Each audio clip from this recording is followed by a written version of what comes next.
दिखाया? हाँ दिखाया। क्या कहते हैं? तो दिखाया था तो नहीं, ऐसे ही दवाई दी थी छोटी मोटी, ज्यादा नहीं दिखाया।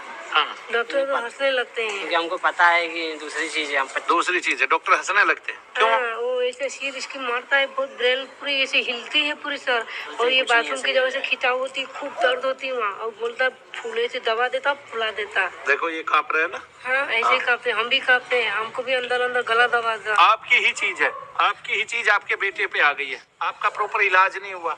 ये आगंतुक उन्माद है, इसको पित्रोन्माद प्रेतोन्माद बोलते हैं। इसी से आप माता जी दुखी हैं।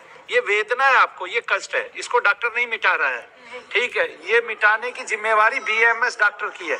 ठीक है, उसने एक डिग्री धारण कर ली है और इस पे उसका कोई काम नहीं है, कोई वर्क नहीं है। ठीक है, उसने महर्षि चरक को पढ़ाई नहीं है, बस वो डॉक्टर बन गया। ठीक है, अगर कोई पढ़ने वाला हो महर्षि चरक को तो वो उन्माद संबंधी रोगों को पढ़ेगा। तो जो वातज, पित्तज, कफज उन्माद है, सन्निपातज उन्माद है, उनके अलावा जो आगंतुक उन्माद है, जब वो उनको पढ़ेगा तो ऐसे बच्चों का इलाज कर पाएगा। भारत का एक एक बच्चा अभी इन सारे उन्मादों से प्रभावित हो रहा है। देखिए पिंडलियां कैसे कांप रही है, पहले आपकी कांपती थी, अब पुत्र की कांपती है। एक अभी पुत्र की कांपती है, पहले आपकी कांपती थी। मैं जाप जितना करूंगा उतनी कांपती रहेगी, अंत में वो निकल जाएगी। आगे ना समझ में? अब थोड़ा पीछे हो जाओ, थोड़ा सा पीछे होना। पुत्र क्या नाम है फिर से बताना? क्या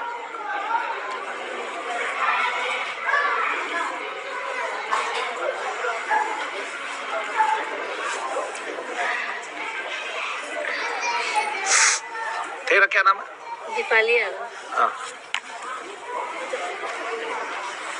इधर कोई भी ऐसा व्यक्ति बैठा हो जिसका कोई भी रोग ठीक हुआ हो शरीर हमसे और जिसने फार्म नहीं भरा, ऐसा कोई रोग ठीक हुआ हो जिसकी हाजिरी बंद हुई हो, जिसको आराम पड़े।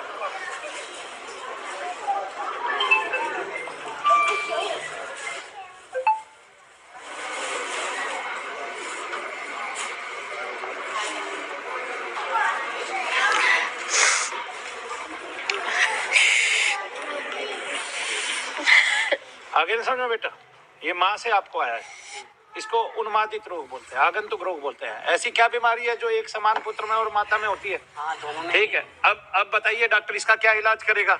ठीक है, इसका मतलब एलोपैथी पागल बनाने वाली चिकित्सा है। उन्मादित रोगों को डॉक्टर ठीक ही नहीं कर पा रहा है। जब वो ठीक ही नहीं कर पा रहा है, आपको ब्रेन की दवाई देगा, न्यूरो की दवाई देगा, कभी आपको किसी के पास भेजेगा, कभी आपको किसी के पास, लास्ट में आपको पागल करार दे देगा। नहीं समझे? मानो भैया तो करके दिखा रहे हैं सामने। आ जाओ सारी दुनिया के सारे डॉक्टर, आ जाओ जो महानतम डॉक्टर भारत में पैदा हुए हैं, आ जाओ वो सारे ऋषि जो महर्षि चरक को थोड़ा सा भी मानते हैं। ठीक है ना? लेकिन भारत का ऋषि आके उठ के मनु भैया का साथ नहीं दे सकता, क्योंकि वो खुद करके नहीं दिखा सकता, और मनु भैया अकेले विश्व में ऐसे रह गए जो खुद करके दिखा सकते हैं। ठीक है ना? और वो क्यों चाहेगा कि मनु भैया को सम्मान मिले?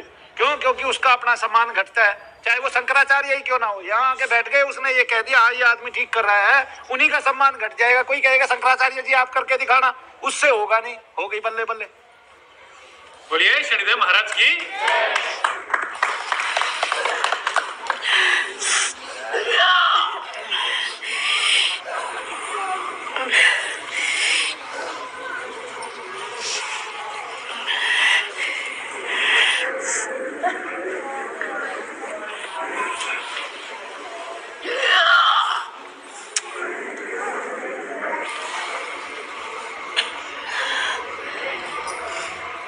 कहाँ से आए हो आप? इंदौर से। इंदौर से। तो आपने भी कभी डॉक्टर को नहीं दिखाया? नहीं, हम डॉक्टर के पास जा ही नहीं सकते हैं, और डॉक्टर के पास जाते ही मुंह टेढ़ा होने लगता है, क्या क्या होने लगता है, भाग आते हैं, पर्ची उर्ची फाड़ देते हैं, हम नहीं हो पाता।